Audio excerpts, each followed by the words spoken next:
गुरुग्राम लोकसभा से कांग्रेस के प्रत्याशी राजबब्बर बुधवार शाम रेवाड़ी के विधायक चिरंजीव राव के ननिहाल गोकलगढ़ पहुंचे, जहां उनका जोरदार स्वागत हुआ। इस अवसर पर राजबब्बर के साथ चिरंजीव राव भी मौजूद रहे। गोकलगढ़ में कांग्रेस प्रत्याशी राजबब्बर की एक झलक पाने को लोग आतुर दिखाई दिए। वहीं विधायक चिरंजीव राव ने कहा कि गोकलगढ़ उनका अपना ननिहाल है और यहां से उनके परिवार को सदा से प्यार और आशीर्वाद मिलता रहा है। चिरंजीव राव ने उपस्थित जनसमूह को संबोधित करते हुए राजबब्बर को भारी बहुमत से जिताने की अपील की। मैंने कहा राम राम जी। आदर व सम्मान के योग्य गुड़गांव लोकसभा के हमारे प्रत्याशी, जिन्हें मुझे लगता है किसी पहचान को बताने की जरूरत नहीं है, आप सभी ने इनको देखा है, जाने पहचाने चेहरे हैं उनसे कि आज आप लोगों ने जिस तरह से राजबब्बर जी का स्वागत किया है, और उसके साथ साथ माफी भी चाहूंगा कि आपके बीच में 3 घंटे देरी से आया, उसके बावजूद भी जो आज गांव में पहुंचने पर आपने स्वागत किया, इसके लिए आप सभी का बहुत बहुत धन्यवाद। आज सुबह जैसे ही हमारे कार्यक्रम शुरू हुए, पहला सवाल राजबब्बर जी का था कि भाई तुम अपने ननिहाल गोकलगढ़ नहीं लेके जा रहा मुझे। मैंने कहा जी जाएंगे। तो आपकी ताकत को तो देखो, राजबब्बर जी को ही पता चल गया कि गोकलगढ़ जिस ओर चलता है उस ओर चुनाव चलने का काम करता है। और राजबब्बर जी को बताना चाहूंगा कि जी गोकलगढ़ एक ऐसा गांव रहा है जहां से हमारे दादाजी स्वर्गीय राव बहादुर सिंह को हमेशा आशीर्वाद रहा।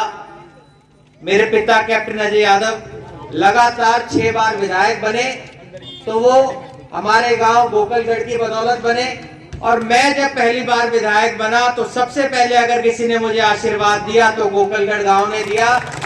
और आज राजबब्बर जी भी, आज राजबब्बर जी भी सीताराम महाराज जी से आशीर्वाद लेके चुनाव के रण में उतर गए। और हम सभी जानते हैं जिसके ऊपर सीताराम महाराज का आशीर्वाद हो जाए वो कोई लड़ाई नहीं हारता। तो इन्होंने तो शुरुआत ही सीताराम महाराज जी के आशीर्वाद से करी है। हमारा गोकलगढ़ से होगा। राजबब्बर जी, मैं आपको बताना चाहूंगा, मेरे पिता जब चुनाव लड़ते हैं तो काफी गांव से हम हारते हुए आते हैं, और जैसे ही गोकलगढ़ का डब्बा खुलता है सारा चुनाव ही पलट जाता है। और जिस हिसाब से आज स्वागत यहाँ पर हुआ है, ये बताता है कि कितना प्यार कांग्रेस पार्टी के लिए तो है ही, कैप्टन अजय यादव जी के लिए तो है ही, मेरे लिए तो है ही, पर आपने भी इनके मन में, इनके दिल में अपने जगह बनाने का जो काम किया है, ये साफ तौर पे आज नजर आ रहा है। मैं आज सुबह से राजबब्बर जी को कह रहा हूं, जहां भी जा रहा हूं, कि इनको एक वादा मुझे करना पड़ेगा कि जब ये सांसद बन जाएंगे, पहला काम इनको करना पड़ेगा, हमारे रेवाड़ी में अपना एक घर बनाना पड़ेगा। और मैं तो ये कह रहा हूं राजबब्बर जी, आप हमारे गांव गोकलगढ़ के आसपास ही कहीं घर बनाना, ताकि हमें दूर ना जाना पड़े। क्योंकि हमारा जो सांसद है राव इंद्रजीत जी, उनसे हमें एक ही नाराजगी है कि काम तो कोई करे या ना करे, काम तो किसी के होते हैं किसी के नहीं होते हैं, पर कम से कम किसी के दुख में सुख में तो पहुंचने का काम आप करो।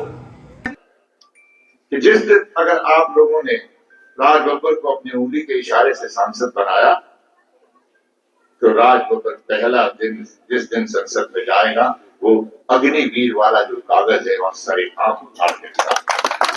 ये मेरा ही नहीं, मेरे पिता राम क्या अग्निवीर जैसी योजना को आगे चलने नहीं देंगे। भर्ती वही होगी जो पहले इस तरह से की जाती। हमारे यहाँ की मांग बहुत दिनों से चली आ रही है इस क्षेत्र की, अहीर रेजिमेंट।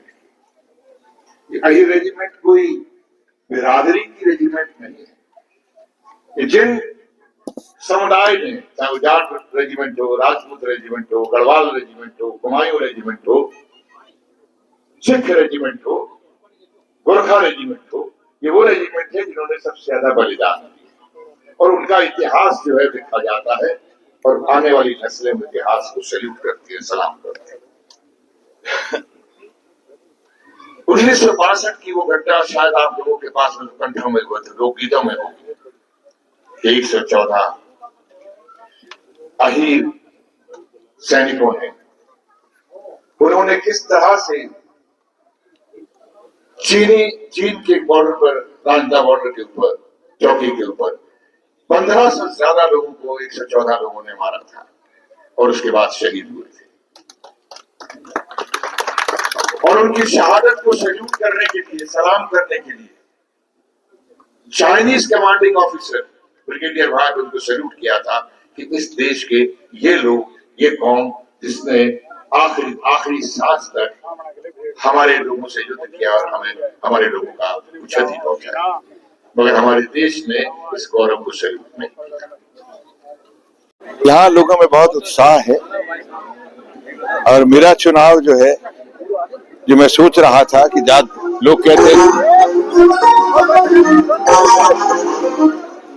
लोग कहते थे जात बिरादरी का चुनाव है, मुझे कतई नहीं लग रहा ये गुड़गांवा जात बिरादरी का चुनाव है।